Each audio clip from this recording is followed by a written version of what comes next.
in the building. Oh my goodness. Excitement is in there. It's excitement there in Cowboy land, but just right here on this screen, it's super excitement because anytime the OGs get together, it's just something special. Three brothers that just like talking ball, and we like talking ball with each other. We glad to have anybody that joins us, but we just like talking to each other.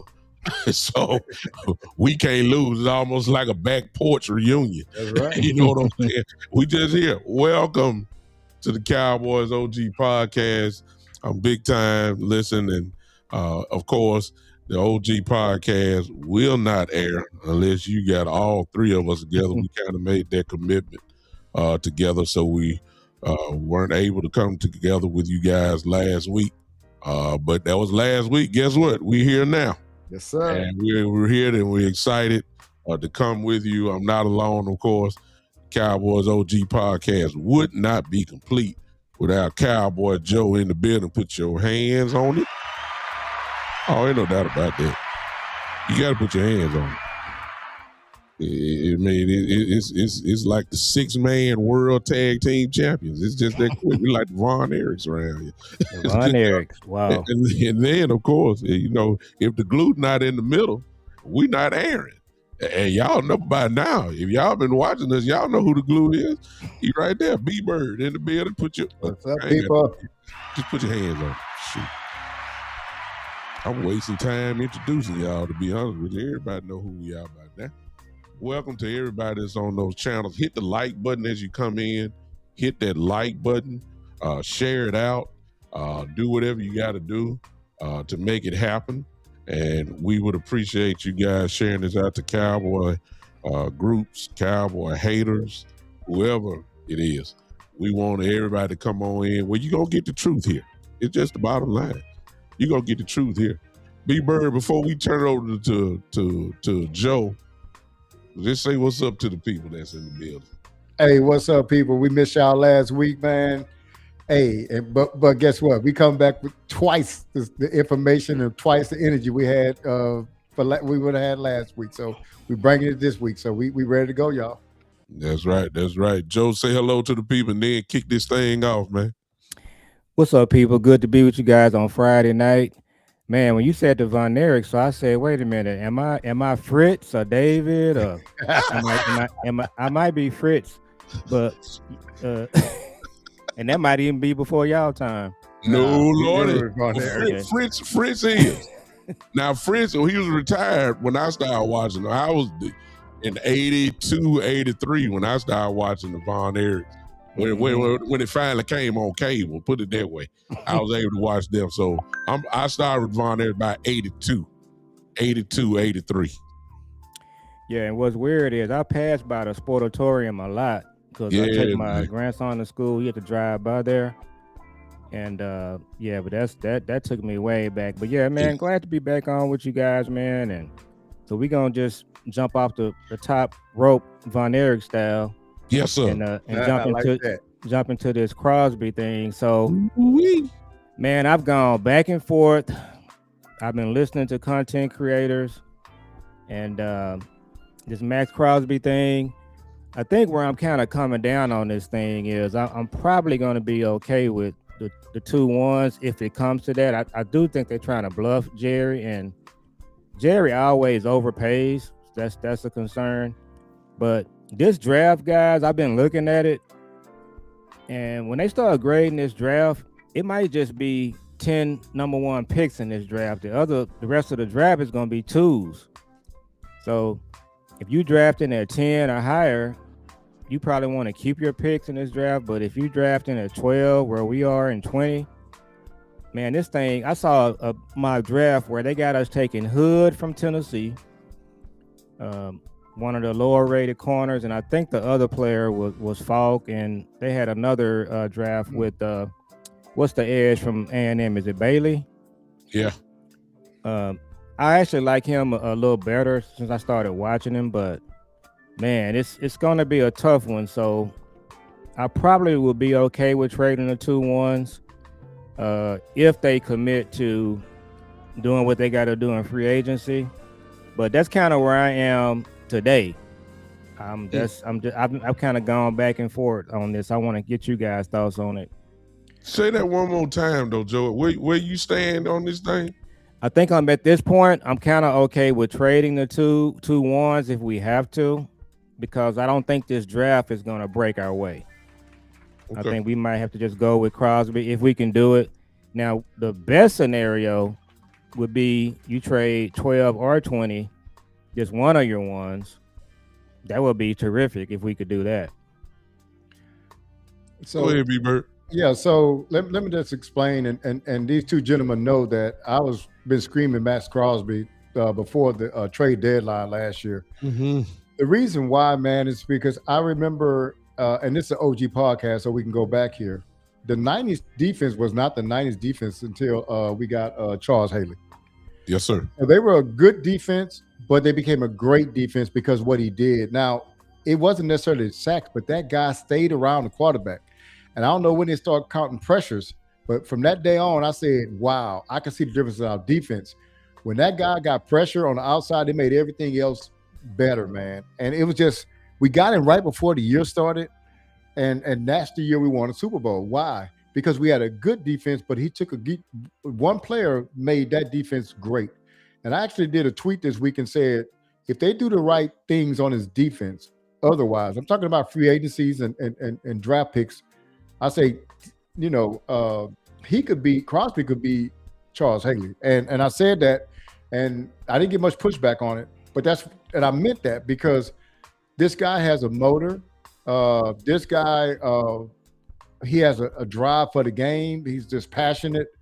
And he can get to the quarterback. That's what it is. So the thing is, I still think that we need to get him, but it is a price that's too high. But I can just tell y'all the thing I just saw on a report, I think 105.3, somebody on there said that the offer was this year's first, a future second, and Osa, which is definitely doable for me, which I think would be the 12th pick overall. And the other thing, and I got this written down here, is that the other thing that came out was that in his contract, if they got to restructure that, will only cost $7 million this year. And what that's going to do is to get the Joneses into the mindset of, hey, that's kind of an all-in type mindset when you do that. They're not really used to that. They're not really used to defraying money like that. So if they do that, then it'll be a change for them. But I really want Max Crosby. I do not want to. It is a certain amount that we can give up that's too much to me. It is, because you still have Trey Hendrickson out there, right? So, yes. I mean, you have an option. You got a plan B. It's not A, but it's B. But again, one thing, and Boss was fighting with people today on this, because a lot of people are under that kind of, hey, why get Crosby? You can get 3 players. Nah, man, we got to get out of that mode. We didn't got 3 average players before, and that has not worked. We need people. We need difference makers. We need a defensive end that's going to demand double teams. That's what we missed last year. If we wonder why our defensive ends, our kind of secondary defensive end couldn't get any pressure, that's because they was made to be number 1 defensive ends, and they wasn't made to. They're not set for that. They were made, that defense, if Ian Room was put together as if Michael Parsons was going to be there, and since he wasn't there, it made everybody else step up a notch, and they couldn't do it, man. So I really think Crosby would be a great addition to this team. That with some other free agency moves with linebacker and safety and a draft, I think they could turn this defense around in 1 year. If you don't think so, go look at New England. You don't think so, go look at Seattle. They were the base of their team came from the draft, but they made some timely, some wise free agent signings that got them to the Super Bowl. First things to me, first things first. For the first time, it's like I said before, I'm at OG style. I'm at wait and see. I'm not getting excited over nothing until I see breaking news come across my phone. Mm-hmm. However, I will say this. We're witnessing something that we ain't seen in so long, that you got to give Jerry Jones some credit. Whether it gets done or not, A lot of people gonna charge Jerry if he don't get it done. Everybody knows that the Cowboys are, right there. Some say they got the best offer. Some say they got the top 2 offers or whatever the case may be. But I'm not gonna be mad if we don't get them because the price was too high. You understand? So what you as a fan have to determine, and I don't think it's a right and a wrong way. What I'm happy about, number one, is that this is a Super Bowl move. That's we don't really have these. And to hear that they really going for it, they know what their problem was. They know they needed pass rush. And they're going out to get one of the best in the whole world at doing this. So I applaud Jerry for that. Now, I will give up 12, but I don't want to give up 20. I will give up 12. There's no player that's going to be better at 12 than Max Crosby. Some might even argue and say there's not going to be a better player at 12 and 20 better than Max Crosby. That just depends on what your preference is. I think we can get the better of both worlds. I think you can get somebody like Crosby with 12.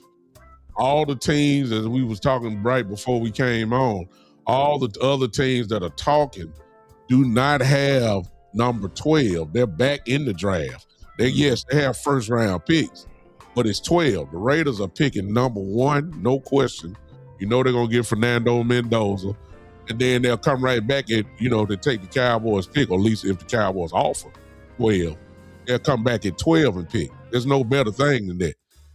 I don't want to give up both picks. I don't want that. I want the best of both worlds. I want you to draft a kid at 20 that's going to be a real player that got a chance to play early, and you get Max Crosby there, and you can solidify. You can go whatever you want to go with. Cornerback, we definitely need another linebacker there. I think you can get the best of both worlds. And please, let's not forget, from what everybody's saying, the Cowboys are looking into Kobe Dean. And, you know what I'm saying? So a lot of things that we think that they're going to fill in the gap by draft, the Cowboys very well may be filling out these holes by free agency. And if that be the case, then there ain't no telling who we going to go pick, to be honest with you. The way it's falling. And just like Joe said something very important. The draft may not fall the way we think it's going to fall. And the cornerback, the Laney may be gone, Styles may be gone. You know what I'm saying? So you really don't know. And if you don't trade for Crosby, the real better scenario, no, y'all ain't gonna don't want to say it, is if you want that pass rusher, you keep both picks and go get Trey Hendrickson. You ain't have to give up nothing. Yeah. You didn't have to give up absolutely nothing. And Trey Hendrickson can play. It ain't no question about that. I'm satisfied with both. A lot of other people want to get back into for round 2. A lot of people want to get to round 3 because we don't have a pick there. That's fine, but we don't know really what the packaging that the Raiders gonna want back. See, if I'm trading both my picks away, you got to give me at least a second. I got to have a second or a third back. I got to have it, and I got to have that back. It's nowhere in the world my first draft pick gonna be in the 4th round. Yeah, I'm sorry, that's not gonna happen. That's too steep of a price. You got to give me back at least my second or back. I mean, that's just the truth. I want to ask you real quick. You can keep on going. Go ahead. So they said that the latest offer from the Cowboys was this year's first, a future second, and Osa. What do you feel about that? I love it. Yeah, I do too, man. Because you get rid of Osa's contract. I'm hearing that people now talking about where does Osa fit. Yeah. I've been hearing that talk. So if it don't, please let's not act like it's a coincidence that we're hearing that now at the timing of the name Max Crosby or Trey Hendrickson. Yeah. Now all of a sudden we wondering now, is Osa a fit? Before all this happened, everybody was saying, man, you got Williams, you got Clark, and you got Osa. Now all of a sudden, it's Osa. You see, you can't take none of this for granted. I would love that. I would love if Osa, even if Osa was a fit, sometimes you got to pay the price to get this type of dude. And make no mistake about it, Crosby is a dude. And that's in all caps. He is a dude. He's one of the best in the world at doing this. But I don't want to pay the price. And if push come to shove, if you're not getting both of them, because if, like, I see you, Tyrone. I'm glad to have everybody, our brothers in there. Tyrone, I see you, man. I see you, JVB boy. Yeah. Even if Trey costs too much, because it is going to be a bidding war. Ain't no doubt about that, because there's going to be a lot of teams knocking at Trey. But, hey, guess what? Plan C ain't too bad either. Go get me Chubb. You know what I'm saying? Go get me Phillips. We good. I'm good with Phillips, Chubb. I mean, I don't want to reach for the tier 2, because if you got a chance to get the best, then you go get the best. I'm down with that, but it's not at the expense of this incredible advantage that we have. Our plan is not to be in this position again for the next few years. That's right. You ain't gonna get right. If things go like we think it's gonna go, you're not gonna be drafting this high for the next few years. You're not gonna get this. You're not gonna get 2 picks in the first round no more. So we got to take full advantage of this situation, and all of this. The talk about Crosby, the talk about Trey Hendrickson, the talk about moving in the second round. And the only reason why we're talking like this is because we're in a real good position in the draft right now. We're not gonna be here again. So we got to hit a home run, however which way we go with it. If you're not getting nobody, at least you got 2 picks in the first round. So I mean, I'm good, but if I got the chance to get Max Crosby, I'm not giving both of them up. That's me. Y'all in the chat say, hey, F them picks, like y'all saying. If that's what you feel, so be it. I want to keep 20. It's going to cost you 12, but I want to keep 20. And then let's roll with it from there. And then let's go ahead and attack it. But I applaud Jerry and Steven, because for the first time in a very long time, Max Crosby, no doubt, is a Super Bowl move. And I can't tell you the last time the Cowboys have actually made a Super Bowl move other than maybe Deion Sanders. Yeah. Deion Sanders was a Super Bowl move. If you're going against Max Crosby, at least that's telling me, hey, we going for it. Yeah, that's what that tells me. Hey, before you go, Joe, I want to just point a stat out to y'all that I heard the other day. It was a little bit incredible for me. Y'all may have already known this, but Trey Hendrickson had a down year last year due to injuries. He had 4 sacks. Do you know that in 23 and 24, he had 17 and a half sacks both years? So, I mean, if he comes back and checks out healthy, I mean, you may get another, 15, 14, some sacks out of the guy. So everybody look at his last year. It was a down year. He's injured. He had that contract situation and all that kind of stuff. I mean, but, hey, he might be a little bit off of what Crosby is. You know what I'm saying? Crosby might be, A, he might be A minus. Yeah. I'm sorry. You can go, Joe. No, I was just going to agree with you guys. I think if we just give up one of the picks, that would be the best case scenario right there. And hopefully that's kind of where they are with it. We heard about Philly offering Jalen Carter. I did want to ask you guys too, because you probably did more of the research, B-Bird. So his age and his injuries.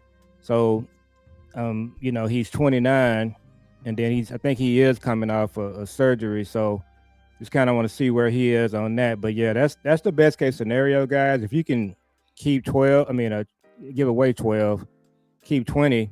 You can even trade back at 20 if you need to. Yeah. And pick up some more players there. So my concern with Jerry is that he kind of gets himself over a barrel. I do think he's still trying to clean up on aisle 2 with the way he handled the Micah thing. So I just feel like he shouldn't really feel like he's over a barrel. Just make a good trade. Don't overspend. Ty Church had a couple of good ideas I hadn't seen before, and you mentioned it big time. Maybe us getting back a 2 or a 3. Yeah. That would be terrific as well, because this is the kind of draft. If you get extra picks, you throwing extra darts at the dartboard, you're probably gonna come out better. If you just kind of sitting there and you just got to make a decision on some of these players, there's some players in this draft that man, I'm not really feeling good about. The linebacker from Texas Tech, I like him. Rodriguez, he would be somebody that if you had to drop down and get him. And I do like the safety from Oregon, Thieneman. Yeah, man. So, but yeah, it's his stock is rising for real. Yeah. So I think you guys are right. Giving away one of the picks and then just kind of see what you can do with this draft will be the way that I want to go. And just want to touch real quick on the Kobe Dean. So we liked him a lot coming out of when he got drafted in 22. And we actually, in the second round, we were kind of leaning towards him, and we took Sam Williams. But he's been injured a lot, and I think he will be somebody that you want to bring in. And then if he gets banged up, then you can just, have Leofow play inside. They're talking about moving him to edge, which I think is kind of weird. So if you get into Kobe Dean, then Leofow will need to be ready to play, and the same with Overshawn. But Jalen Carter, I'm gonna say this about the Eagles. They're thinking about trading A.J. Brown. It looks like they done had enough of Jalen Carter. If they trade A.J. Brown and Jalen Carter, guys, even if they get Crosby, I don't think we got to do a lot to get ahead of the Eagles. That's just kind of the way I see it. I think they, I said it before, but I think they're bluffing. I think that they see everybody's playing a little poker right about this time. And Philadelphia would know what this trade, if we were to get Crosby, they know what this would mean. It's going to be a real problem when you line up against the Cowboys if Crosby is there. And I just feel like they put in Carter as a bluff because they don't have what the Cowboys have. I'm not sure, but I don't know what Philly is picking in the first round. But it's definitely not above the Cowboys. So we have the attractive, the pick that's there. I'm saying 12 is going to be better than any other team that's in the race. And that is attractive. So I think they're just trying to up the ante for the Cowboys. Yeah. Say, hey, they're going to trade away a player, Carter, and they're going to give us their first, and they're going to give maybe a second and all that. I don't think Philly really... I don't really believe that. That's just me. Could be, but I guess the flip side would be they know the Cowboys are interested. They'll do anything to destroy the Cowboys' hopes. And this is something that Howard Roseman, it sounds like something he would do actually, as Philadelphia. But again, I want to applaud Jerry regardless, because these are the moves that the last few champions have done. This is what we've been begging for, and that's called stack the deck. If you tell me that I got a Crosby, a Quentin Williams, a Kenneth Clark on this line, and you can throw in whoever, he's a Raku who's questionable with his hip, or maybe you bring back Clowney, and we shore up the linebacker position slightly, slowly but surely, I'm just gonna say let's go play football. That's all. I'm ready to go. If you give, because can you imagine? I mean, y'all, I know y'all in the chat. I mean, we can battle about what strategy we want to use. But can you imagine offensive coordinators having nightmares dealing with that front line? Oh my God, Clark, Williams, and Crosby. Oh, it ain't too many better front lines. Just those three. I mean, then that you're gonna have a real problem, real quick. With that, that's how you flip things rather quickly. That's how you go from last place to the Super Bowl. That's how you go. This is what you do. I'm not saying Cowboys gonna go, but I'm gonna say we sure would be a better defense. So if you give me Crosby and Quentin Williams on, who you gonna double team? I mean, good Lord, somebody gonna be free. So I mean, it is. I want it to happen. Bottom line, but I don't want it to happen that a team would gut us.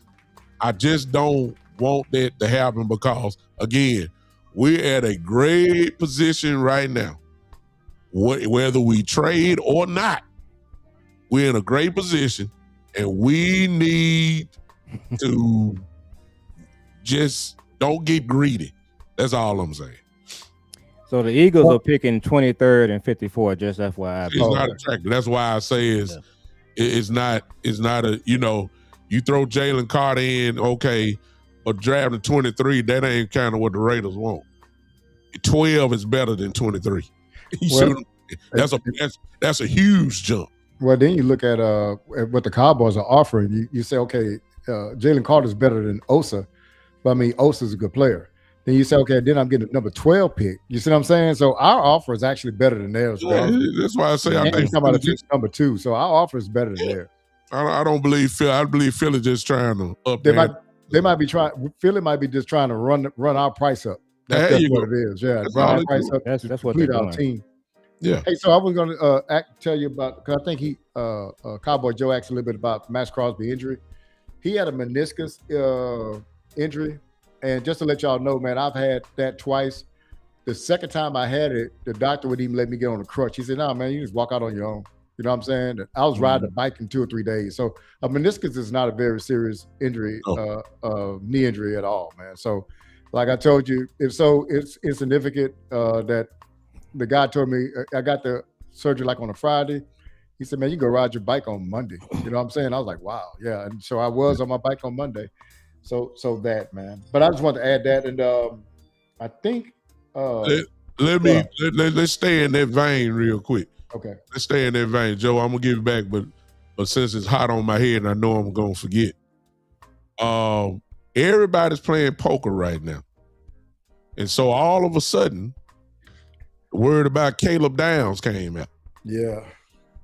Who put that out there? I mean, like, what team put that out there? Caleb Downs, for all of you guys that don't know, Caleb Downs played on these supposed injuries last year. And what was everybody saying? He's the best safety, generational safety, all that stuff. He's the best player in the draft, all of that. That's what everybody is saying. And now you put it out at the particular time. Whatever team put it out there, whatever team doctor put it out there, probably with hopes that he would drop.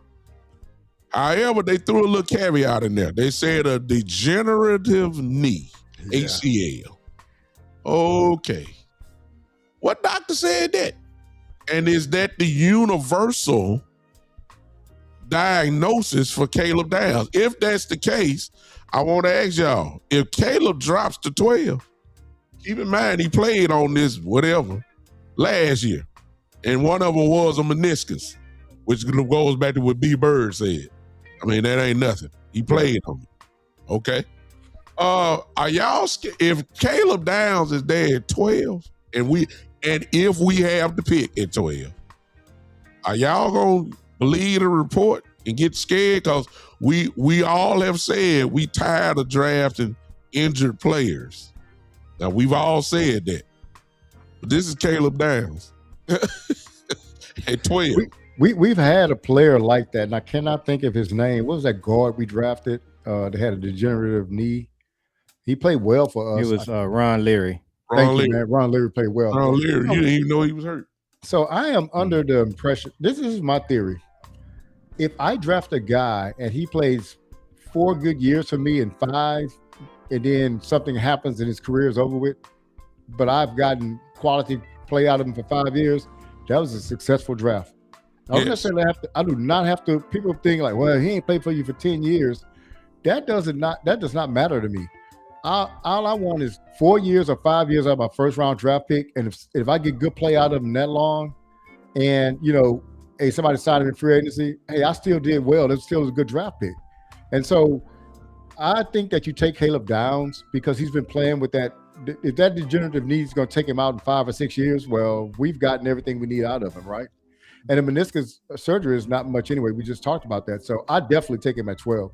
Where is Chicago? I put that up. Thank you, Jay. Where is Chicago draft? Chicago, they just did a trade. Let me see. Man, I don't think they have a first round pick. So I'm looking at Tankathon. I don't see them. Unless I'm scrolling It'd be past interesting to see what Chicago is drafting, because if they are the ones that put it out, then that will make kind of answer the little question, trying to drive it down. I'm saying everybody's saying but they don't draft before us. Yeah, exactly. Yeah, they don't draft. Kels, hey, I ain't know Kels in the bed. Well, I knew she was here. I'm sorry, Kels, I didn't see. They said they got pick 25 and pick 60 via the Buffalo trade. Okay, so that's not high enough. He'll go well before whether he injured or not. Kels say, okay, the LA Rams physician team was the year's designated combine physician. Where are the Rams drafted? Somebody look that up. That answer question. They have 2 1s, but let me look. The Rams do? That's crazy. Where are they at? Where are they at? So y'all just kind of chat while I find it. All teams will get every prospect medical evals, and it's public knowledge. They pick at 13. I have the eval. So Kels is absolutely right. Every team is going to have their doctors look at the person, and you may have 9, 10 different evaluations. This one may say his knee is shot, and this one may say, oh, he's good to go. So it just really depends on where you're at. But it's amazing how this information comes out at this particular time, and it's also be able to see what the Rams are picking, since the Rams are the ones that did all this. Where they at? So 13th, right? they picking 13th, but they made a trade with Kansas City. They were picking 13th and 29th, but they traded their 1 to Kansas City for the cornerback. They just made a trade this week. So they traded their 29th one, right? Yes. Yeah. So the Rams are now at 13. I was going to tell you guys this. So I follow Tankathon. A lot of these mock drafts, they're kind of like pro football focused. So from my watching Tankathon, the last 3 or 4 drafts, guys, they pretty much got it right. So check this out. So right now, they got the Commanders taking Caleb Downs. Oh man. So that what they do, they update it every day. Mm-hmm. So they got Caleb Downs going to the Commanders, and now us, the Cowboys, they got the Cowboys taking at 12 Jermod McCoy from Tennessee, the corner. He's coming off of ACL. And then at 20, they got us taking Thieneman. So that just gives you an idea of what you would get big time if you kept your picks. You're looking at McCoy. We like McCoy a lot. If he's healthy, he may be the best corner in the draft, but his ACL was a year ago. But yeah, that's kind of what it's looking like. So that gives you an idea of what's there. So you just say to yourself, what you want to have: Jermod McCoy, the Tennessee corner, or Crosby. Okay, and then you got your 20th pick. Do you want to take Thieneman or do you want to trade down? That's kind of what you're looking at there. Let me ask you, and let me ask the chat. Let's just play a little bit here. If we keep the pick at 12, and all of a sudden Downs is there, y'all drafting them? I'm drafting. That was so the other part of my answer to your question. I'm gonna answer your question with a question, but it's rhetorical. So my question is, what would the Ravens do?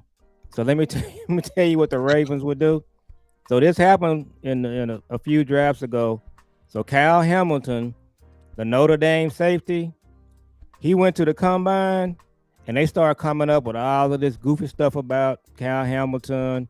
He didn't run fast, and blah blah blah. So what did the Ravens do? They just sit there. They were drafting around 14th. They just let all of these teams pass on Kyle Hamilton, and they took him at 14. He's regarded as one of the best safeties, if not the best safety in the NFL right now. So to answer your question, I would take him at 12 because that's what the Ravens would do. Yeah, and let's be honest with you. I'm in total agreement with who is this gentleman here?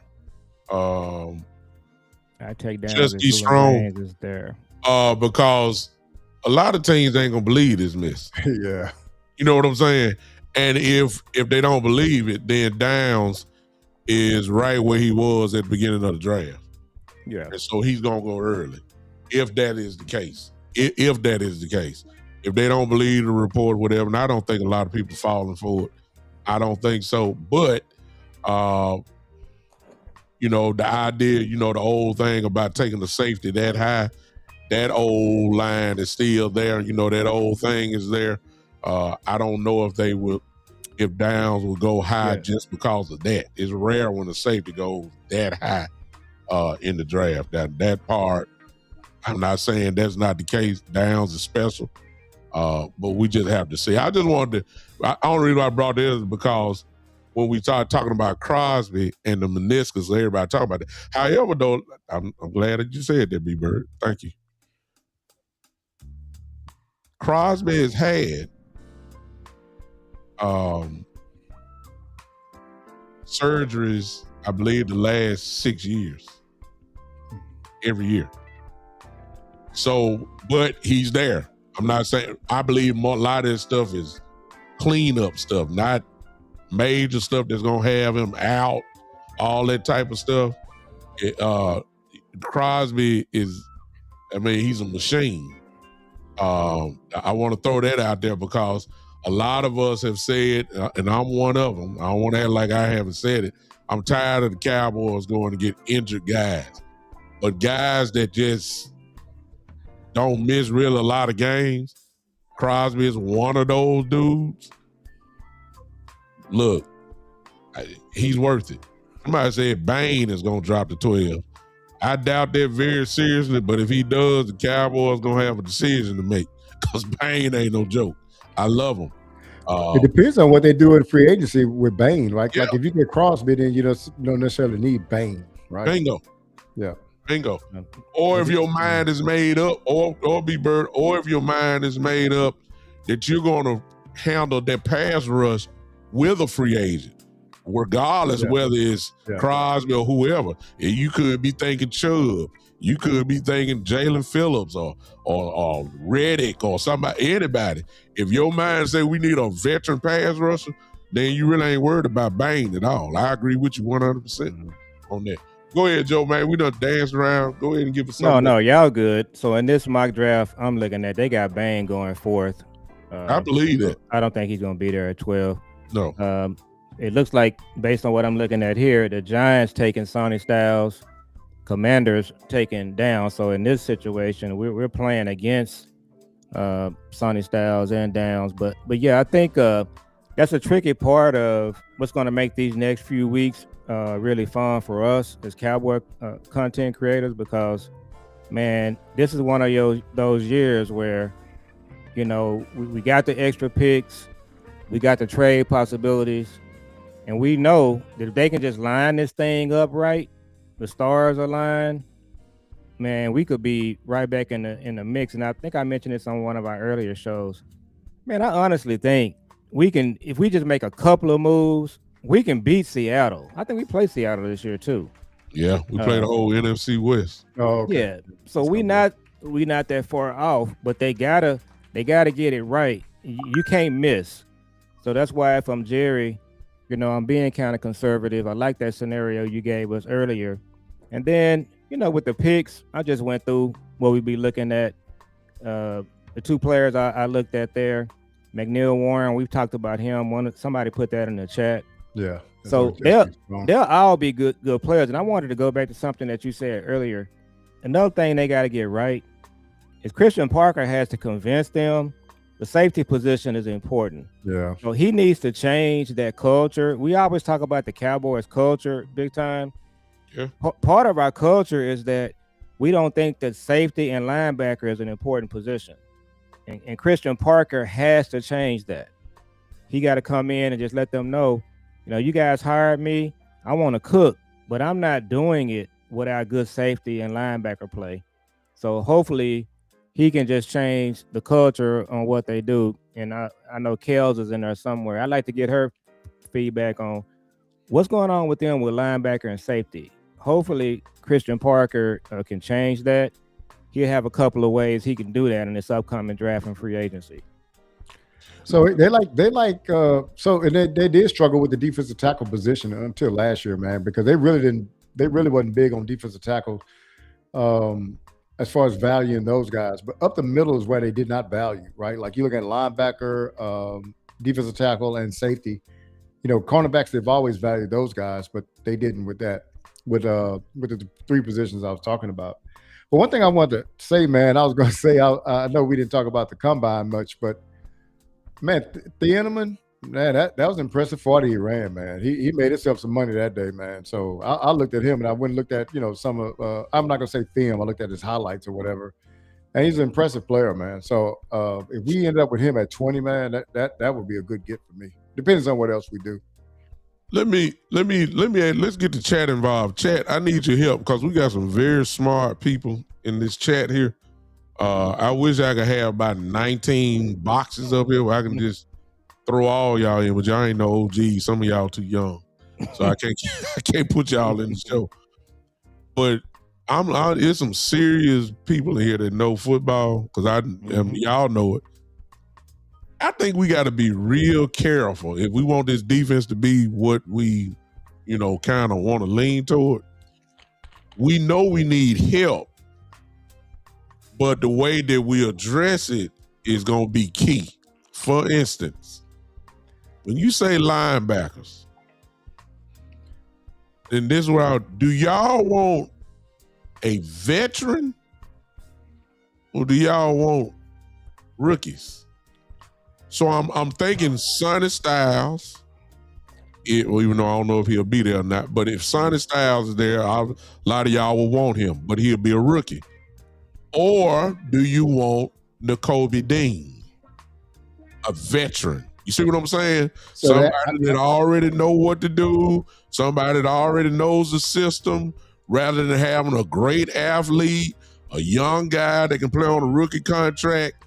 Do you want that? If you're talking about defensive end, if Bain, I don't think he'll be there, but I'm just saying if Bain is there, do you rather have Bain, a rookie, or would you want a proven guy? And I ain't even talking Crosby. I'm not even talking Trey Hendrickson. I'm talking about somebody like Nick Chubb. You know what I'm saying? Somebody that can go get you 9-10 sacks.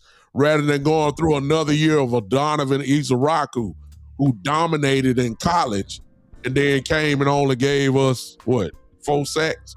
Or whatever he gave us. Yeah. I'm saying, so in certain positions, even in the cornerback room, even though probably the 2 starters would be Ravel, who's young, and then Bland, but if you want corner, I heard somebody talking about McCoy earlier.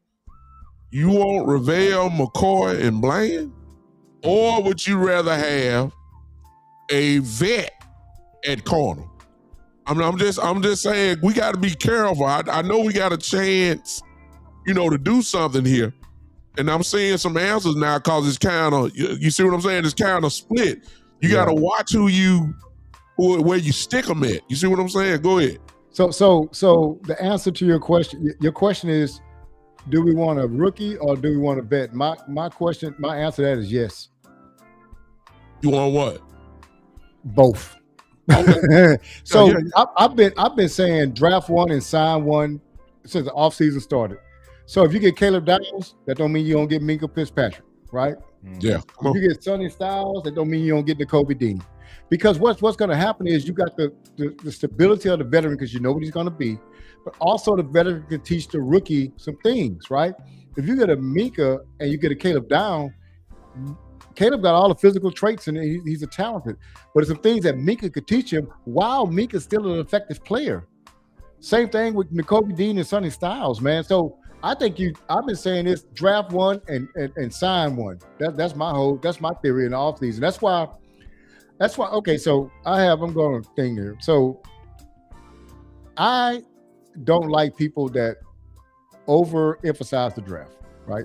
And what I mean by that is this. Let me get it, because we got people that's good on the draft, but we have people that before the 2026 draft, they're already looking at the 2027 draft. Dude, the game still got to be played.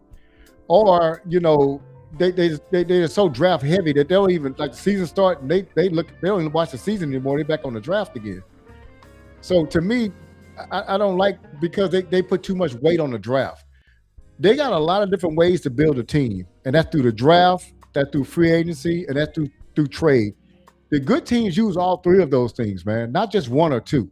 You got to use all three of them.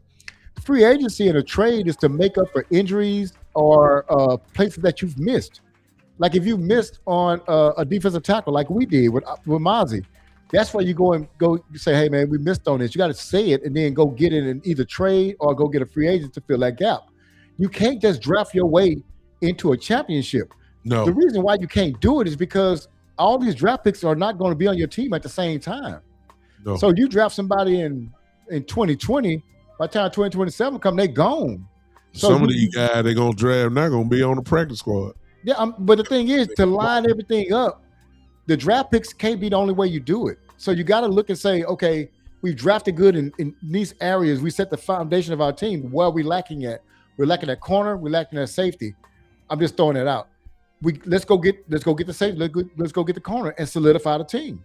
That's why you got to use all three forms of player acquisition. The Cowboys have been better at the trade, way better trade than been at free agency. I've told people, if you really look at them historically in the last 5 or 6 years, they've made more splashes doing the trade than they have in free agency. Think about that. They got the wide receiver, his name escapes me right now, from the Raiders, number 19. What's his name?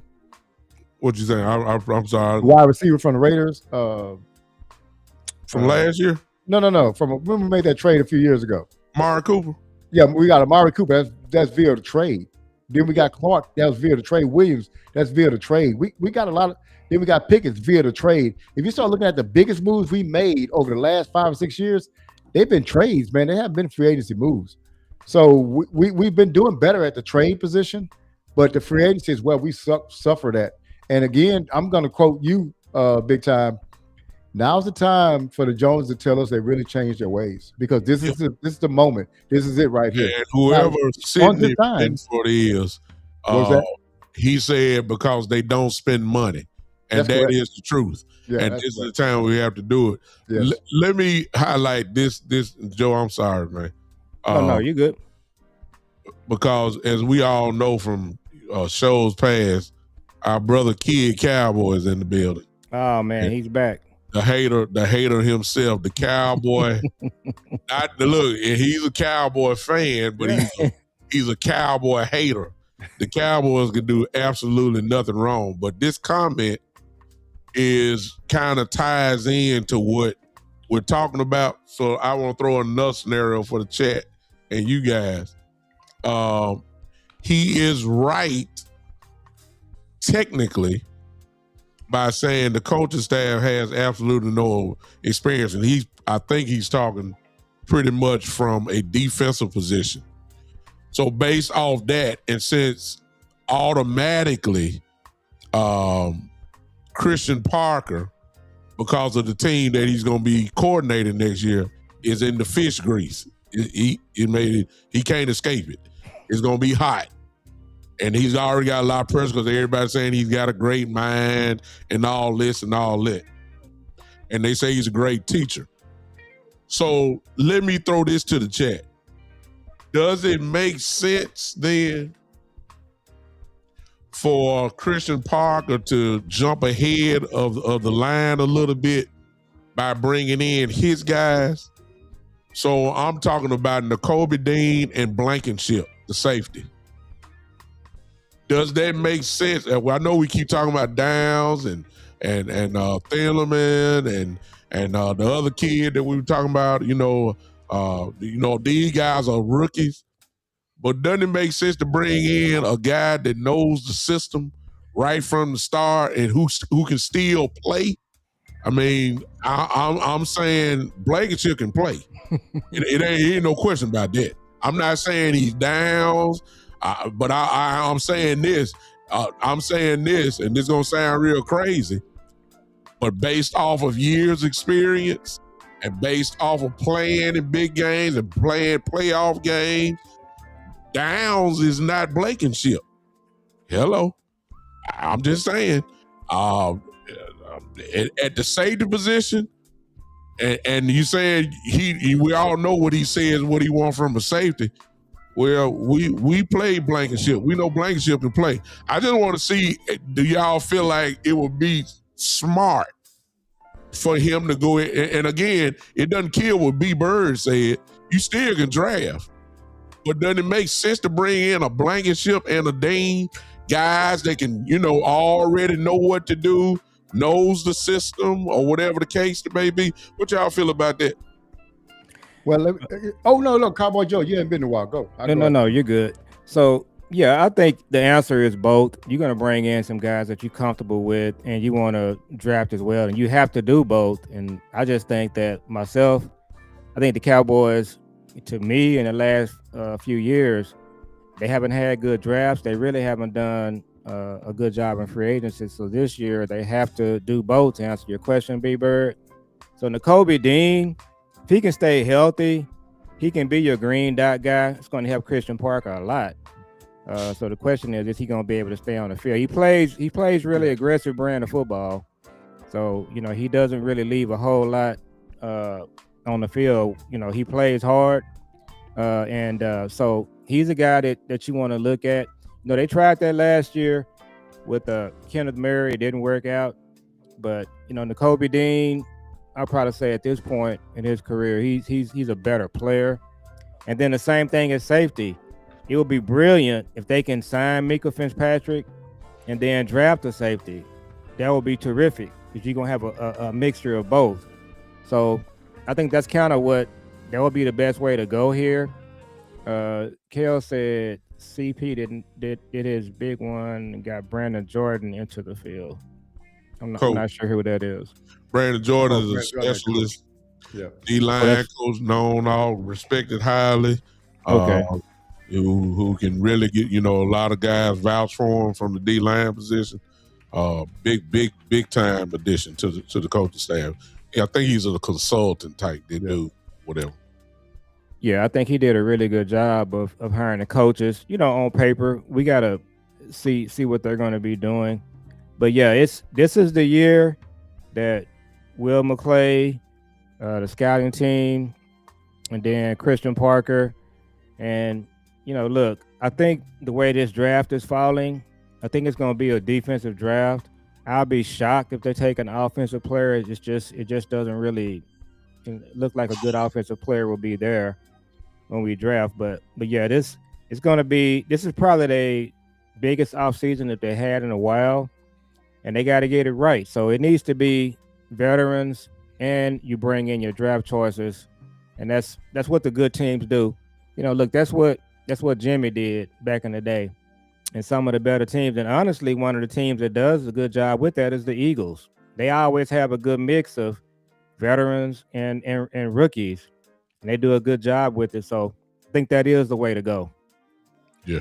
So one thing I remember when Bill Parcells took over, what he did was bring in some older guys.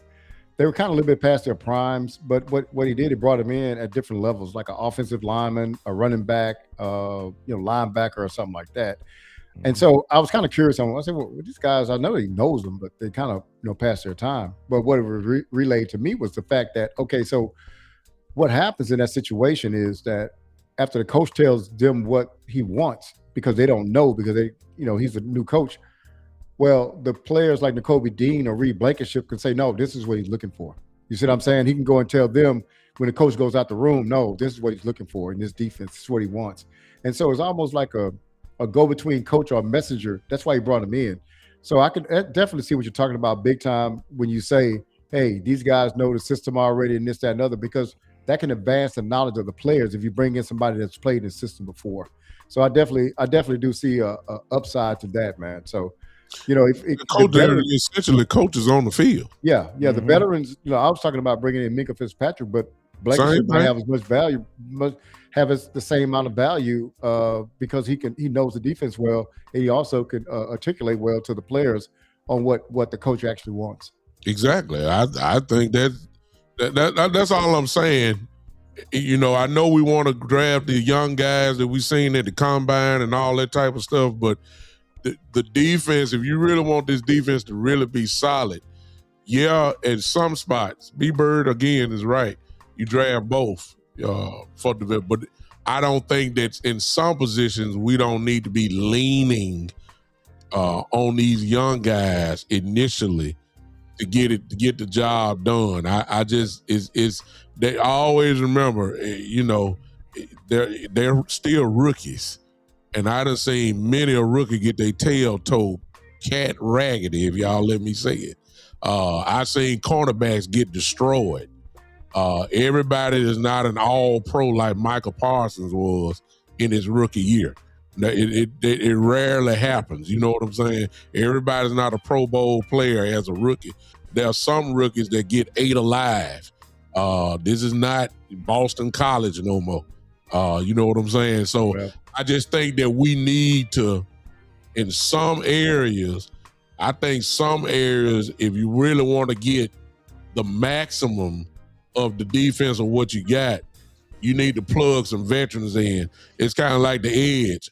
I need a guy that defense offensive coordinators are going to be scared of. On the edge there. I don't want. Even though I love Bane, but I don't know how Bane. I see his mentality, the way he plays in Miami, but that's at Miami. You see what I'm saying? Yeah. I don't know what it's gonna look like in the pros. There's been many of great edge rushers that were all Americans, and then all of a sudden they get in the league and they're not that guy. And I'm not saying Bane is going to be that guy, not going to be that guy. It just, I don't know. I know what Trey Hendrickson is. Yeah. I know what Max Crosby is. You see what I'm saying? I know. I ain't got to question that. Mm-hmm. And if we want to make the defense be special, we don't, Pete Rose not in the Hall of Fame, but he should be. Pete Rose was the hit king. You can double your way to the Hall of Fame. You can hit a bunch of singles and triples, but there are some guys like Barry Bonds and Babe Ruth and stuff like that hit the ball 700 feet, and they're in the Hall of Fame. What I'm saying is the Cowboys need this right here, this situation, this offseason, we need to be swinging for the fences. I don't want no singles and doubles. Yeah. I don't want no batting average guy. He batting 345. I don't care nothing about that. I'm looking for the guy that hit 50 home runs. Yeah. And so at some positions, we need home runs. Edge, I need a guy that's hitting 50 home runs. Corner, depending on where you're putting them, that we can argue about that. Safety. I love the athleticism, Thielemann. I love it. I'm saying draft him if he's there, but I still need veteran leadership there. That's what I'm looking for. Go ahead, Joe. Yeah. So I think on the safety spot, we probably got to look at this. I think I'm not a Malik Hooker guy. I think we've seen enough. Definitely. I think you're gonna save $7 to $8 million if you release him. So and then Donovan Wilson is a free agent. So I think what you saying big time. I think realistically, to me, you could have Minka Fitzpatrick, you could have Thielemann or McNeil Warren, and you could have Blankenship. I think that's something that you could realistically do, and that's what they need to do. There's a lot of people saying on what you're saying. There's a lot of people saying that we need to revamp the whole safety room anyway. Oh, I do. I absolutely. I'm saying that what you just said, Joe, actually fits, and I'm not saying no. You just named 4 guys. Don't know if that's they're gonna pay for it. But I'm saying it fits. You know what I'm saying? And I'm hoping in Christian Parker's interview, that's what he told him. He said, "Look, I'm one of my things I need to get across to you guys is so what they do when they interview coaches, they ask the coaches to give their input on what they see when they play Dallas. Just look at our players.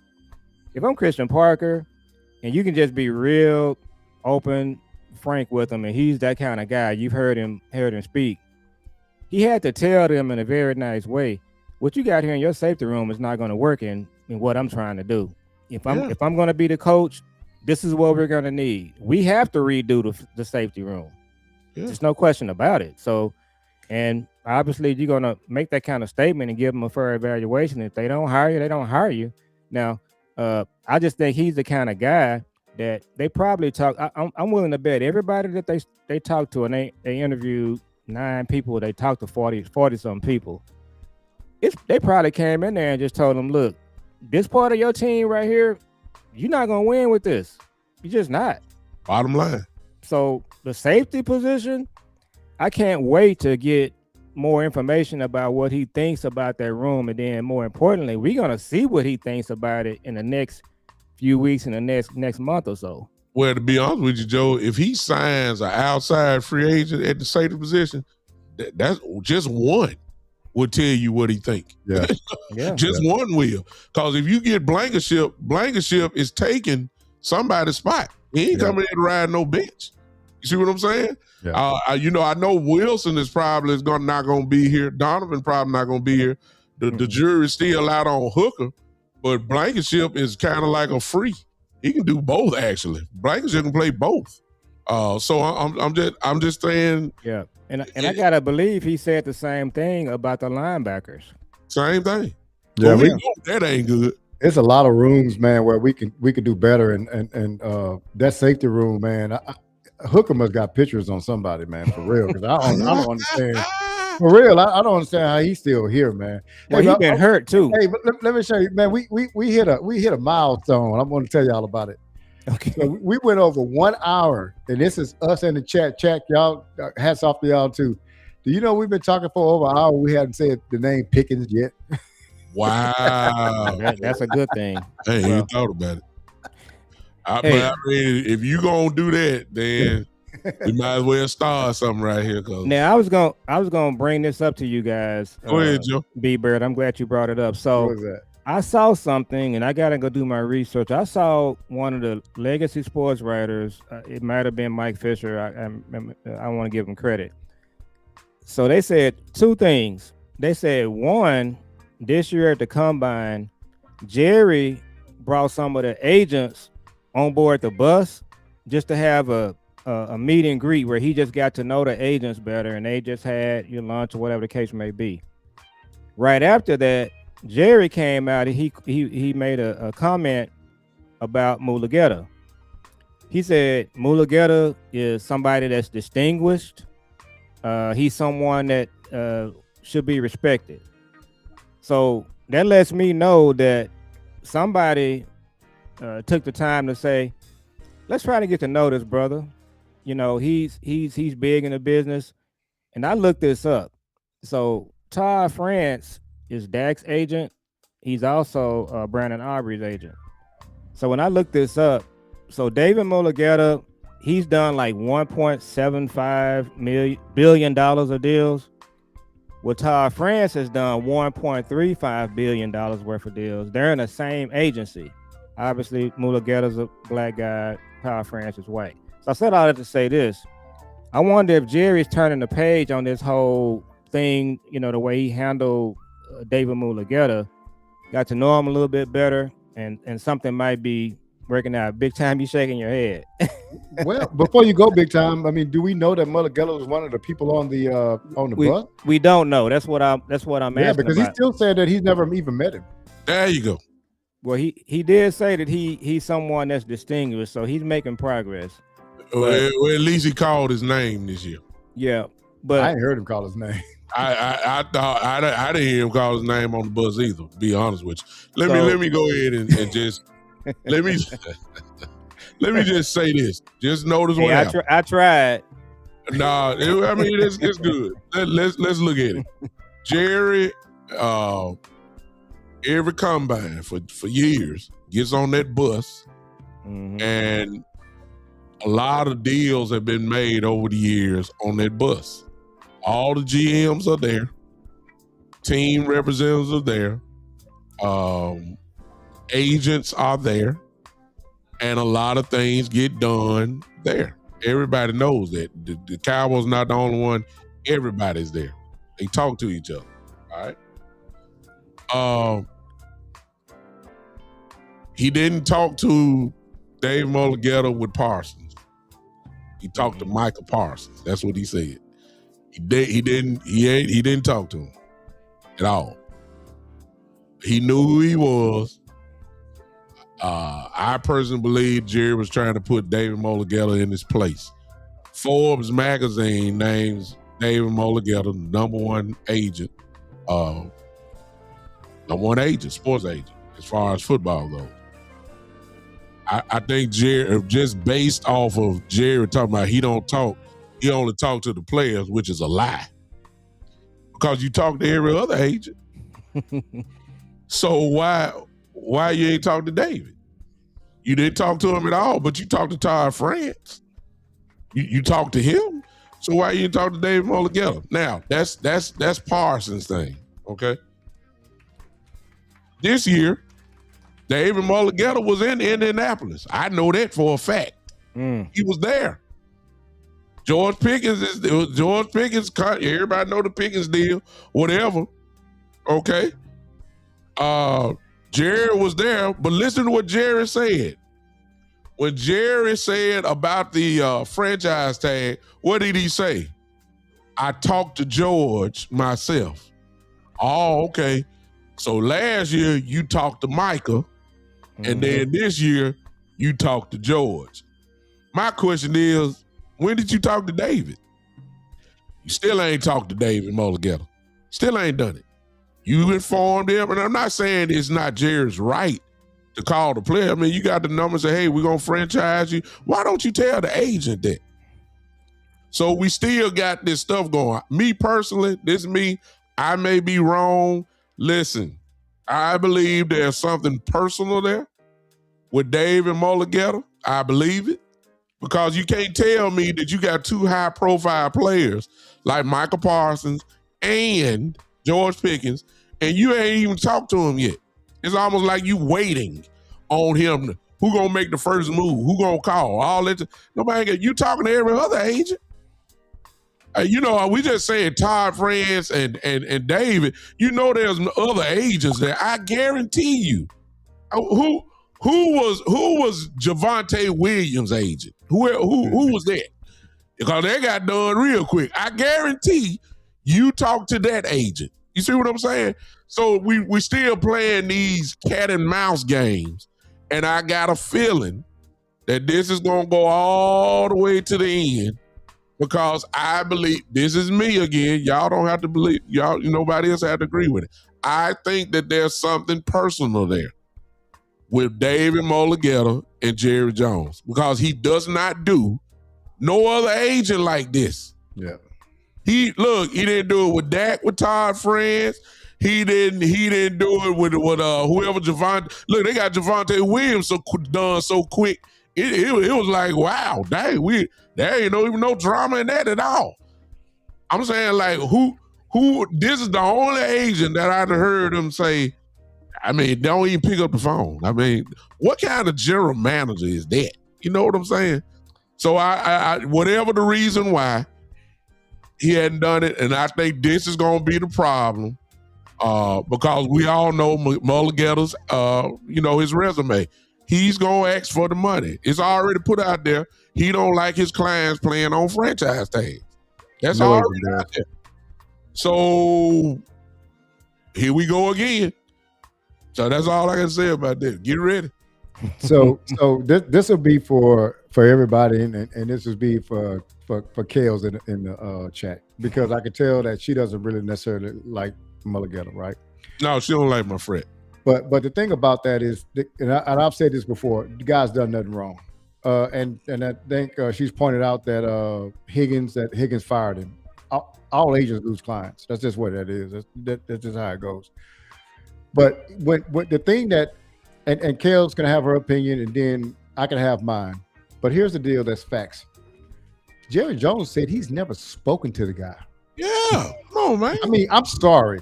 When you say that you've never spoken to a player's agent and all that stuff that happened over last year with Michael Parsons is crazy. No doubt. And in no other GM in any sports can say that they didn't talk to a superstar player's agent and keep his job. And so that's ridiculous. And another thing about this, and that's why I always say this, and I'm going to stand on this. David Mulligetta did nothing wrong. And I'll still say this. If Jerry Jones went proper protocol and called Mulligetta and say, hey, let's come down and talk numbers, and he's going to go back and forth for a couple of 3 weeks, 4 weeks, they'd have got a deal done. But because he stepped out of protocol and he got his feelings hurt when the agent wanted to step in, now he don't even want to talk to the agent anymore. He's pissed off. So, that whole thing. And now let's go back to Pickens, right? So the thing about Pickens is that if you franchise tag him, the 27 point whatever $1 million goes straight against the cap. It hinders what you can actually do.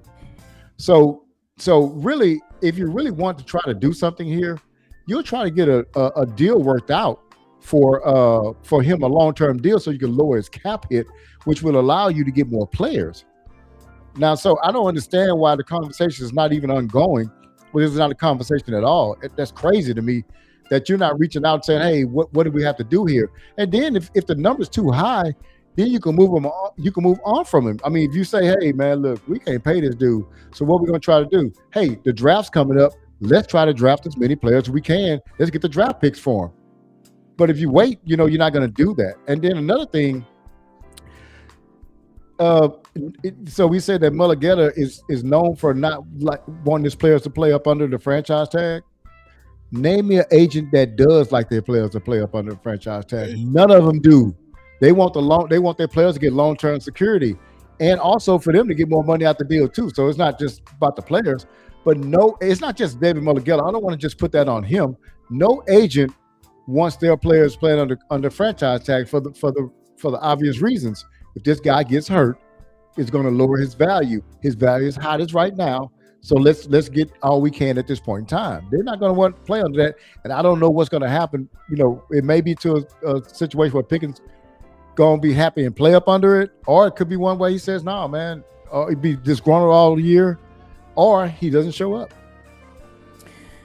So I want to make a couple of comments about David Mulligetta. So first, it's just interesting to me, guys, that, like I said, Todd France, he's not David Mulligetta, but he's in the ballpark. It's just weird to me that Todd France, he's getting huge deals for his players. Todd France, he was sending out some stuff last week. He's getting his players paid. I mean, huge deals. But for some reason, he just flies under the radar. Well, I kind of have an idea why, but he can pretty much call his shot. He can do whatever. He gets big deals for his players, like he did with Dak, and big time. We didn't even talk about the Dak comments, but Todd France and Dak, they pretty much untouchable around here. But David Mulligetta, he better not just look the wrong way. We got, I've seen this before. I think I mentioned this on one of our shows. So the NBA agent, and his name escapes me at the moment. I knew I was going to do that. What's his name? So it's he's basically the NBA David Mulligetta. What's the agent's name? He's LeBron's agent. Rich Paul. Rich Paul. Oh yeah, Rich Paul. So a few years back, the NBA owners, they went down this road with Rich Paul. Yeah, I remember that. Same thing we see with what's happening with David Mulligetta. They were saying all these things about him, and then somebody brought up Rich Paul doesn't have a college degree. Now that you got to have one to do what he's doing. And David has 2 degrees from University of Texas. So he checked off 2 of those boxes. But just keep an eye on what Todd France is doing and just see what's being said about Todd France. You just don't see the same thing happening with David Mulugeta. I have an idea why, big time. Yeah. I mean, but Kale's just answered it for you. Now I highlight the thing again. And some people get, rub people the wrong way. And to answer the question, France, they've worked with France before with other people. Other than Dak Prescott, Todd France represents other clients on the Cowboys as well. And they know, it's a relationship there, somewhat of a working relationship. Mulugeta may have rubbed the guy the wrong way, whatever language that is. And like I said before, it could be very well that Jerry, what Jerry say, I could be sweet, or I could be, the other side of it.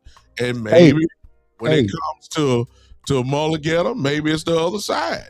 Maybe he's got rubbed the wrong way. Go ahead, B-Bird. I have to say that because I hated that comment when he said that. Because people, it went right over people's head.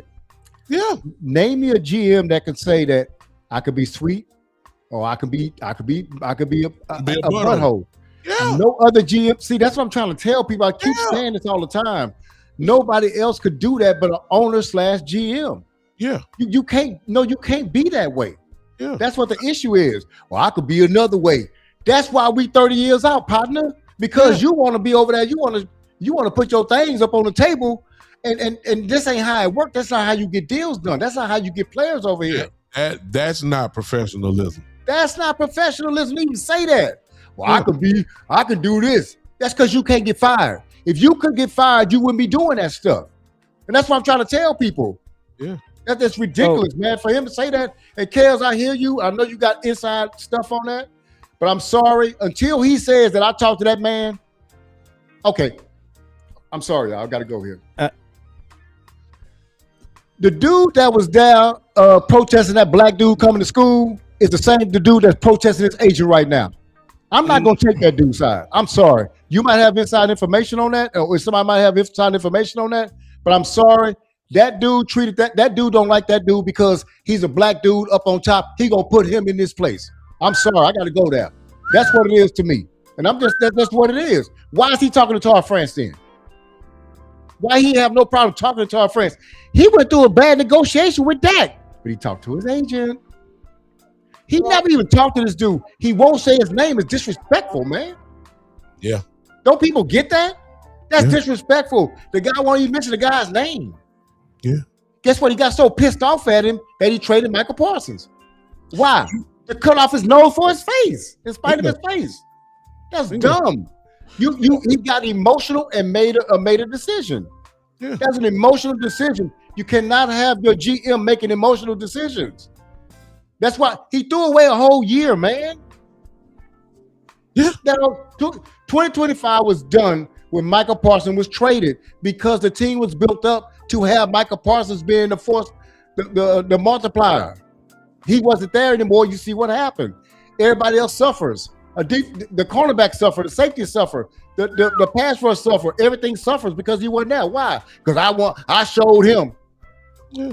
That's why we went in the playoffs. That's why we picking 12.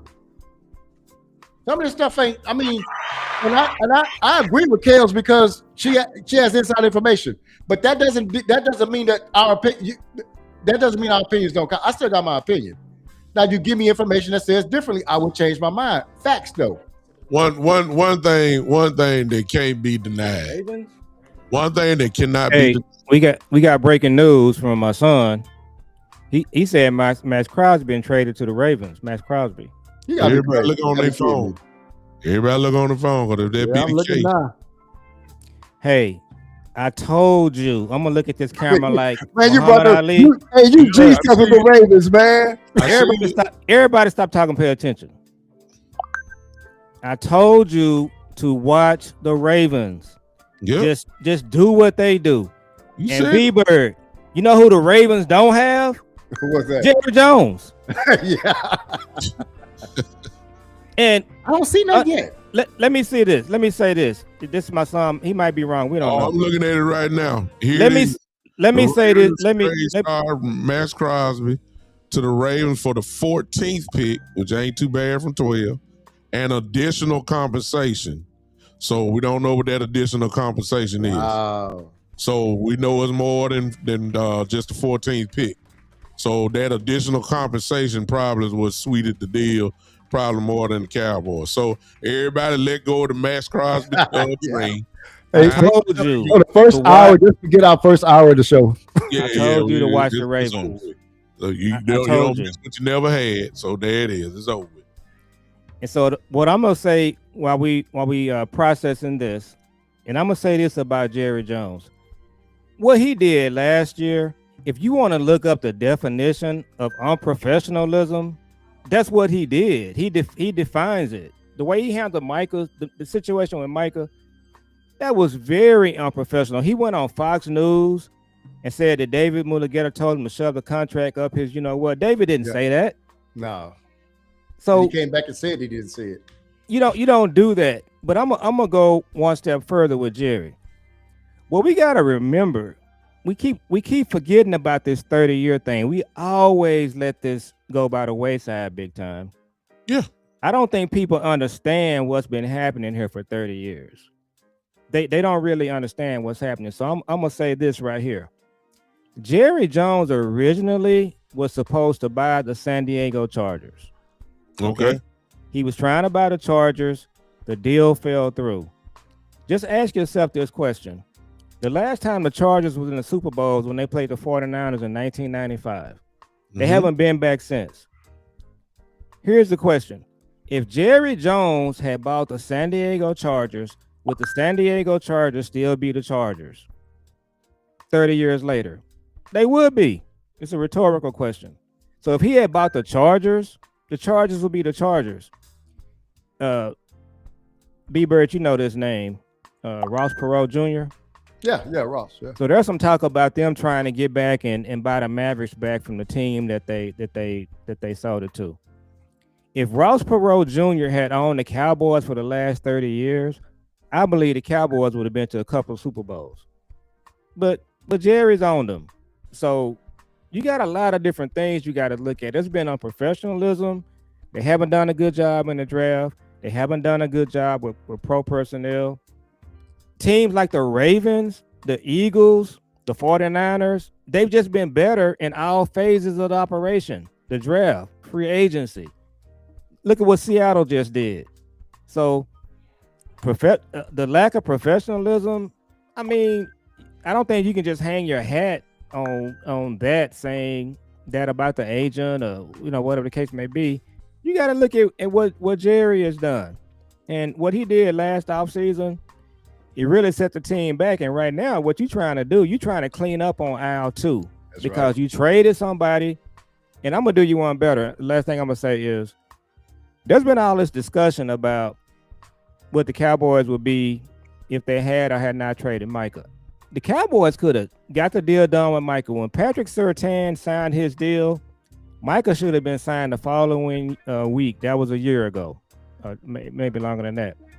The Cowboys could have Quinnen Williams and Micah right now. You could have both. You could have kept Micah and you could have traded for Quinnen Williams, and that would be your defensive line, and then you build from there. So it's not one or the other. So now we're gonna regroup because Jerry traded Micah. Well, sweetened the deal, Baltimore gave the Raiders 2 first-round picks. That's what sealed it. Oh, wow. So, again, that goes back to our first hour. It goes back, we said we'll give them 1, but we don't need to give them 2. So, Baltimore obviously is saying we trying to go for it all. Baltimore is there. You know what I'm saying? Baltimore is, some would say close. Yeah, he's going to be crazy on that defense, man. Yeah, I mean. Yeah, he's going to be crazy on that defense. Yeah, so I'm just saying they feel like they going for it all. Yeah. Right there, and you add when you're going for it all you need is one piece. The Cowboys need more than one piece. So I'm going on record now because I know some of y'all in the chat, look, I'm cool as of now with it. And if anything, what you ought to be looking for now, if you just want a home run, now this Trey Hendrickson thing comes into play. I know it's a bidding war. I know whatever. But if I can get Trey Hendrickson and I still got my 2 first-round picks, that actually is a better deal than the Crosby deal. I don't care what y'all say. And if you traded Michael Parsons, that's the deal. Hey, I'm just saying. So do y'all depend on what the Cowboys are doing? I know they don't want to pay Trey Hendrickson no $35 million or something like that. I know they ain't gonna want to do it, but it's gonna be a bidding war. Somebody's gonna want to pay Trey. The thing I think I was just getting ready to ask you, I feel like the price of Trey Henderson just went up. It did. Yeah, and because he's the number 1 guy on the market now, man. Whoever was in this battle for Matt Crosby is now all gonna turn their head to Trey Hendrickson now. Yeah. And so it's just gonna be a bidding war. It's just that simple. And if you're Jerry, you're over a barrel because of your lack of professionalism.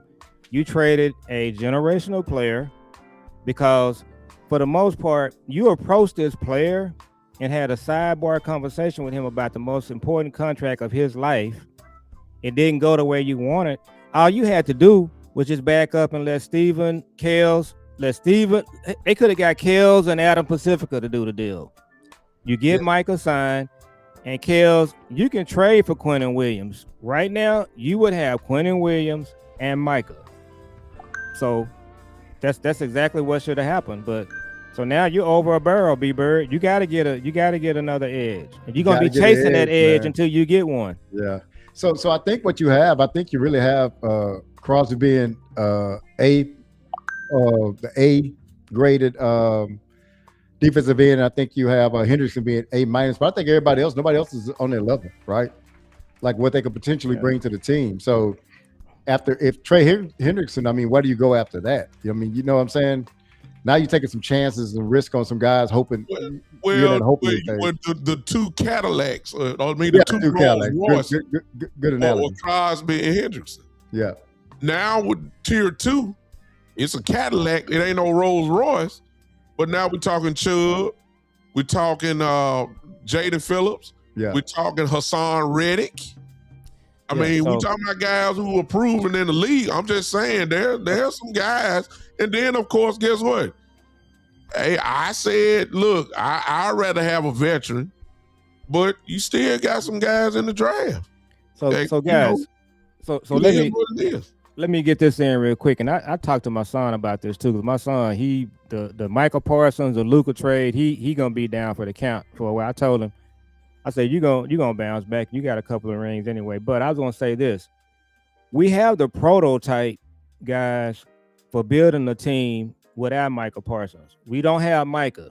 We don't have to have Micah. So I'm gonna contradict myself. You don't have Micah, he ain't coming back, B-Bird.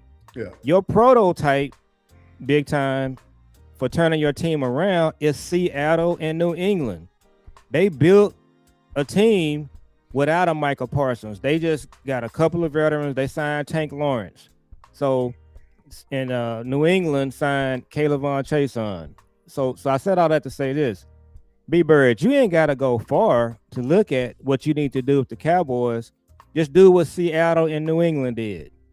They signed. I think New England spent more money than anybody in free agency, right? $350 million worth of contract last offseason, and Seattle $250 million. So your prototype is there. You just need to do what Seattle and New England did, and you'll be in good shape. And you can do that.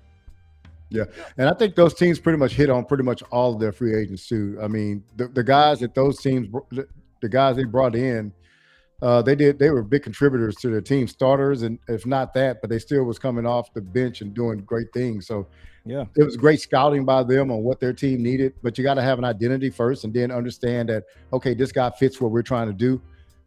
Hopefully on defense, with our new defensive coordinator, he has an identity, and he can see some guys that, hey, this guy is not that highly touted, but he can really do some things for us, and we're going to bring him in. So hopefully that does happen, man. But, that is kind of a big blow for us with Crosby, because I think we all kind of was hopeful, wishful for it. But I got to sit down and look at what they gave up, Baltimore did.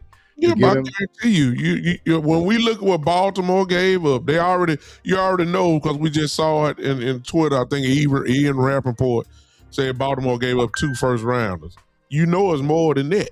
Yeah. So once we look at the package, some of y'all gonna say, "Well, I would have done." No, you would. Some of us gonna say, "Okay, that's just too steep of a price," and I'm already on record saying, "Hey, too steep of a price. Hey, let's go. That's done with.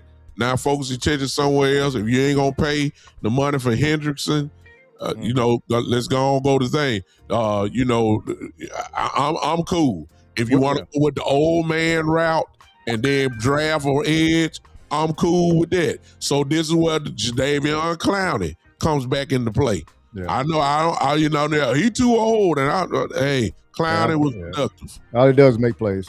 Clowney make plays. Go get me a young edge, somebody you can develop behind it, and we still got our 2 first-round picks.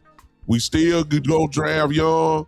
We're not forcing this. Just be smart. Some of this stuff you just can't be greedy on. Baltimore is greedy because they feel like they're just a player away. That's right. I was going to say that. One player. And they window with Jackson, man. It's not that big. Hurt every year. Yeah, and so what they figuring like, man, we're gonna do this in the next couple of years. We finna go for this thing. Yeah, and that's a go forward move too, right? You got a brand new coaching staff. Harbaugh gone. Yeah, that's a go forward move. New coaches and new offensive coordinator and all that type of stuff. They feel like we got a shot. We got to get Crosby so we can go get Josh Allen. We got to go get Patrick Mahomes, and we talking about going to the Super Bowl. They feel like they're one player away. Yeah.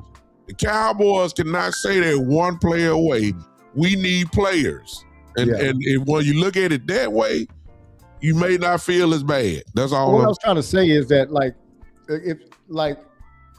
I wouldn't be too critical of Baltimore. For one thing, they've always done well on player acquisitions, but they're in a different situation than we are. They're more advanced football team, a more complete football team than we are.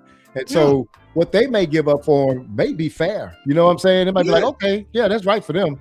But for us, it may not be fair. It's not comparing apples to apples. Yeah. Mm-hmm. I ain't got no problem with it. I salute the Jones. Don't get too greedy. I mean, if you would have got Crosby, I would have been saying, okay, that's fine. But I sure would have liked us to keep one of those first round picks. Because I mean that and then I would have been saying like, okay, you gave up my 2 first rounders. Please let me know that I at least got a second or a third round back. Because if you take away my first 2, I'm not drafting until the 4th round. I can't have that. Not this off season. I got to have at least if I'm giving you my 2 first rounders, you got to give me back at least a second round pick. For this draft, I got to have that. And if you're not giving me that, then it would have been, we would have got them first 2 round picks for absolutely nothing. And you would have said, well, we got Crosby. That ain't enough. So let me say this real quick, Joe, and I'll let you go. So suppose we get Hendrickson, but we keep our 2 first round draft picks. Beautiful. You know what I'm saying? It's better than Crosby. That's actually, I mean, I love Crosby, but I mean, Hendrickson's, hey, look, A and an A minus is still a 4.0. Right. You know what I'm saying? So what I'm saying is like, if you can get Hendrickson and keep your 2 draft picks, that's outstanding, man. I mean, that's what we should be aiming for, like to go for him. And the prices went up on him a little bit, but again, I think that might be a better option than giving up 2 first round draft picks and having Crosby. I agree with it. So we got to take a look at and see if this is going to make sense and if it'll work salary cap wise. The reality is that you might have a shot to get Hendrickson, Mika Fitzpatrick, Nakobe Dean, and your draft picks, because that's exactly what Seattle and New England did. So just regroup, reset. And Jerry should have already had somebody looking at what these other teams did this past year. The New Englands, the Seattles, San Fran was right back in it. So now just go back to your picks. And I'm going to say one last thing about this draft. What I'm concerned about, they shouldn't force an edge big time. Don't put yourself in a position where you're saying we're going to go into this draft with our first 2 picks and get an edge. When you do that, that's how you end up with Taco. So I'm feeling right. You're right. So if the best player is Monson Delore with LSU, if it's McCoy, if you feel like you're good with McCoy, And then the second player is Thieneman, or if you want to draft C.J. Allen, a linebacker from Alabama. Yeah. Don't sit there. I don't know what you guys think about Messador, the edge from Miami. I think he's going to be a pick that I think you're forcing the pick right there. I don't think he's that good. So he is. He is good. You like him? Yes, it's just Bane got all the recognition, but I mean that dude there is the truth too. Messador's age is the only thing that gets him, right? Yeah, he's 25, 26 years old. I think he's 24 maybe. Yeah. But my whole point is just don't get in your draft and just say no matter what we're going to take an edge. No. Just take the best player, and if it's not an edge, just feel good with it. So now everything is on the table. You can still trade back, and this might be a draft where you just trade back and pick up some extra picks. So somebody put in the chat earlier, why do I think this is a do or die offseason for Dallas? What makes this year different? But we haven't made it to a NFC Championship game in 30 years. So what are we gonna do? We got 3 more years. Why wouldn't this year be like a do or die offseason for us? So what are we doing? So I'll tell you why I think it is, and I think so. I get on Jerry Jones about the Michael Parsons trade only because of the unprofessional way it was handled. Right, I want my front office to handle things in a professional manner, but arrogant, egotistical people, they don't want to be showed up. So what happens is his legacy is going to be attached to this Michael Parsons trade, and going forward. So he doesn't make the Quentin Williams trade again unless we were sucking at defense, right? And Michael Parsons was getting player of the month. It made him look bad. Jerry don't like to be made look bad. So Jerry is out right now, and it's going to be to our favor to prove that he was right on his Michael Parsons thing. He's taking this personal. But I like that, because when you take it personal, now you're going to go out there and not just keep the bat on your shoulder. You're going to actually swing the bat and try to go get some people. That's what has him like. This is not no epiphany that he got this offseason. What it is his ego, man, and his pride that's coming in, but it's forcing him to do some things that competition that's going to help us competitively. So I like that, man. So, at the end of the day, if whatever happens gets us players, if he has to go out, if his ego has him trying to win a Michael Parsons trade, then let it go, let it be, because that's what's going to make us better. So when people wonder why this offseason is different, that's why it's different. And to be honest with you, I'll say this about Hendrickson, because I want him now, and I don't know if John want to pay the price, but I want him. Yeah. Because Hendrickson is just as scary as Crosby is. Yeah. If you put Hendrickson with this mix, who you gonna double team? Yeah. If you go single with Hendrickson, he gonna destroy you. If you go single with Quentin Williams, he gonna destroy you. Kenny Clark gonna make some plays. I mean, it's really, other than the age, it's still the truth. So the offensive coordinators will have nightmares if Trey Hendrickson is on this team. It's no question. So I'm down with it. I would love to see Crosby, but as I said at the beginning, depending on what the price was, and once we find out what Baltimore's ultimate price was, I'm quite sure a lot of you gonna say that's too much.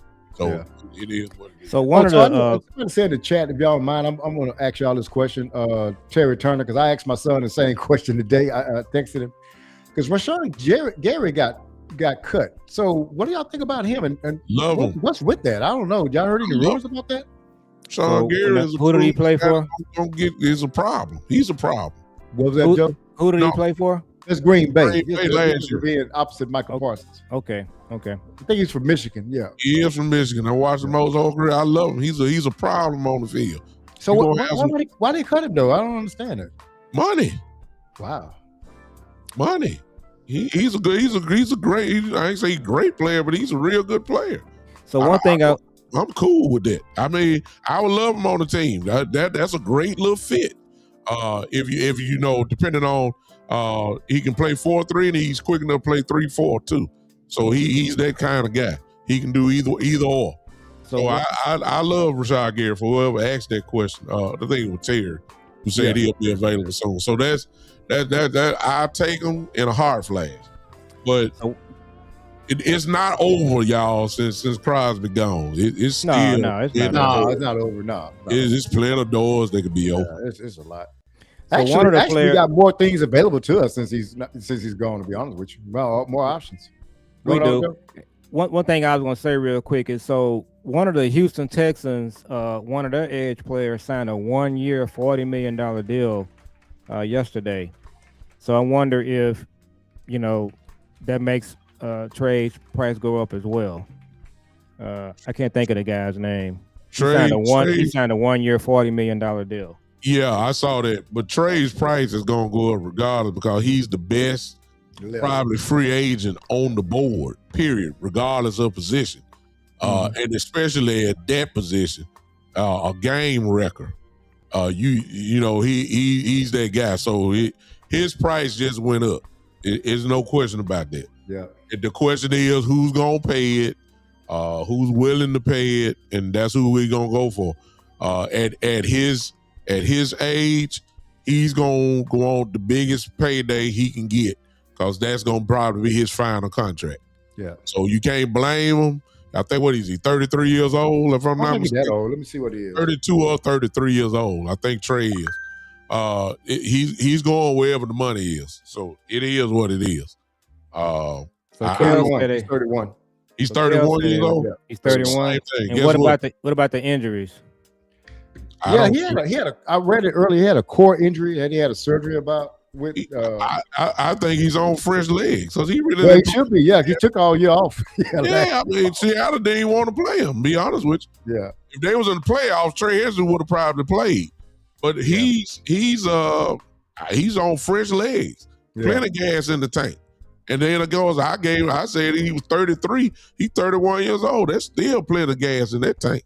Now I'll tell y'all this with Trey Hendrickson, just because of the Cowboys' history. If they sign Trey Hendrickson, it's probably going to be to maybe a 2-year, $30 million contract per year, 30+ million. But if they do sign him, that marks a change, man. Because if you think about this, and I've often said this before, Cowboys have not signed a top free agent since a top 10 free agent since 2012 with Brandon Carr. That's a long time, y'all. That's been that's 14 years. So if they do sign him and Big Time has said this before. We're going to find out the Joneses changed this offseason. Yeah. If they sign him, that marks a change in philosophy, man, because they just do not. And I can tell you why they don't like doing it. They don't like getting in the bidding wars. No. They do not like getting. They don't like getting. They already know they're not going to pay. They have a certain price. That's right. In their mind, and they're not going past it. Right. So, I mean, that's why I say it depends on what the bidding war is. Yeah. And I'm quite sure somebody going to outbid the Cowboys. I said I want them, but I'm smart enough to know that somebody's going to overpay for this dude. Yeah. Somebody's going to overpay for Trey Hendrickson. Yeah. It's just no question about that. And Big Time, when you say that, I want people to realize this. Overpaying is not bad, right? No, it's not bad. If you really need it, and that's what you need a defensive end, and that's where you're suffering at, and that's been a hole in your defense, and you go overpay for it. Yeah, there's nothing wrong with that. People think like, oh, you didn't get a good deal. It's not about getting good deals. It's about winning Super Bowls. There you go. And so that's why we talked about the Dodgers. They just won 2 back-to-back World Series and still signed the best free agent available. Almost crazy. Yeah. And so, but what they're trying to do, they're not trying to balance their books. They're trying to make them move on a trophy shelf. They're trying to win. They're trying to win, baby. That's what it's about. It ain't about. So if you get it and then you overpay for them and y'all win, who cares? Who cares? Nobody cares about that. What Tampa Bay and the Rams do a couple years ago? They ain't care about no mortgage. Talking about the future picks and all that. Man, they said we trying to win right now. Yeah, this year. And we'll do whatever we got to do to win. And they won. What you think the city of Tampa want? That banner? Or we're talking about, we ain't got no picks in 2 years. And Big Time, it's so apropos that you was talking about baseball earlier. That's what George Steinbrenner did. He didn't care. He didn't care. He just went. It doesn't matter who was out there. He just went and got them. And he just winning championships. Yeah. And it's crazy because really, Jerry could be like that, right? Like he could just be like, man, I'm going to get the best player. See, I don't know how we got the owner that has all the power and the ability. He's the only GM that can go and decide whatever he want to write whatever check he want for whatever player. But he's the opposite of that. He's trying to do this thing on a budget. B-Bird, we had a San Diego Chargers owner. Yeah. That's what we have. We had a San Diego Chargers owner. Yeah. That's what we have. Wow. That's what we got. Gentlemen, I don't know. We got hit with the breaking news. I think that was good though. That was good. We got a lot more to talk about, but I don't think we're gonna make it. You know, I don't know if y'all guys, unless y'all want to got one more or whatever, but I'm done to be honest. We good. Yeah, we gonna pick up some of this stuff next time. Yeah. Go ahead. We didn't get to get your take on Dak and Pickett. I should Dak was very unprofessional today. Say it again. Dak was very unprofessional today. You got that right. Go ahead, y'all. I'll go it off. Listen, appreciate all you guys. I'm Big Time, of course. Most of y'all know the Big Time Show. Follow me here wherever you're watching me from. For those that do not follow me, go ahead and click the Big Time Show on YouTube, Facebook as well. Follow me there. If you're on YouTube, of course, subscribe. It's all there for you. The Big Time Show, there it is. As always, man, listen, we got plenty more material to talk about. We just couldn't get to it thanks to this breaking news. But it's always a pleasure. It's always fun to be with the brothers. And as always, we hit it out the park again. So I appreciate you hanging with B-Bird and Cowboy Joe.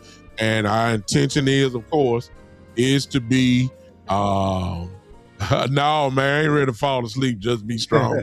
I'm good. We don't usually go this long, but we OGs. We kind of older, but no, we read this out. We kind of gone by now, but our intention is to be with you guys Friday. Yeah. And if not, y'all just stay tuned. So we'll be with you guys soon. Appreciate all y'all next Friday, so I'll be ready to go. All right, guys, this was a good one. Hey, all your final words, Joe. So let me go. I didn't know we was doing final words. So hey, let me be professional. So follow. So my son and I have a channel. It's called Father and Son Cowboys and Sports Talk. So you can find us on YouTube. There, I do a show with my son. We'll probably be on tomorrow night, my son and I. And then you can follow me on Twitter at CowboyJoe64. So yeah, just go and man, this show right here we did tonight. Y'all should go to me and B-Birds and Big Time Show. Get us some new subscribers. It doesn't cost anything. So go ahead and sign up for it, subscribe to our shows and follow us. And once again, guys, I think we getting better and better with our show. This might have been our best one we had. So I always look forward to being on with you guys. And appreciate it. Hey, so I'm B-Bird Cowboy, man. I'm on X, Twitter, whatever it is, and I'm on YouTube. I got my son them got me on this on TikTok too. I just don't know how to hook it up. Also, too, I need to stay off TikTok. I've been ordering stuff all the time on that thing. I got stuff coming to my house every day, man, for TikTok. That stuff be looking. I say, oh, that's interesting. Let me buy that. But yeah, so y'all hook me up on hook up with me on X. B-Bird Cowboys also, man. I'm gonna be having some other stuff coming out. I'm on vacation now, so I have a little bit of time to put some stuff out. Breaking news. Hey, man, y'all listen to Fast Cash, man. Those guys do well. Jules, the Cowboy Joe. I love listening to those guys. They the first guys people that had me on. Big Time Show, man. I texted him the other day on the drive. He kills it on the drive, man. And then he actually had the nerve to follow it up with a show that night. He killed it again. Stood 10 toes down on something. I was with you, man. But hey, I appreciate it because man, y'all two guys are some of the guys I love listening to. So y'all keep putting out great content, man. And if anybody can follow me, man, I definitely appreciate it. I kind of hit a point of stagnation on my YouTube subscribers. So if y'all come in, man, show me a little bit of love, I definitely appreciate it. But that's not y'all fault. That's my fault because I need to put out more stuff. So this week I am going to put out some more stuff and just kind of put out some things that I think about and just see where we're going to go with this Cowboy Nation. That's it for me. Well, once again, ladies and gentlemen, thank y'all for hanging with us. We hope that we did okay. If we didn't, we'll try it again next week. And until then, this has been the one and only. This has been the Cowboys OG Podcast. We'll see you. All right. Hey, take care, Cowboys guys. out.